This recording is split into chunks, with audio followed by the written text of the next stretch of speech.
ইসলামী ছাত্র শিবির রাজপথ কাঁপছে, রাজপথ কাঁপছে।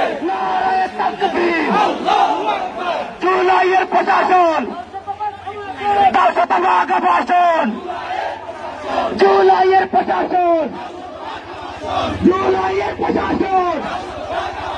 তোমার আমার অধিকার, তোমার আমার অধিকার, তোমার আমার অধিকার। জুলাইয়ের প্রশাসন, জুলাইয়ের প্রশাসন।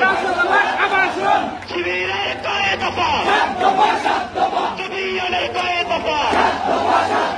আমাদের দাবি, আমাদের দাবি মানতে হবে, মানতে হবে।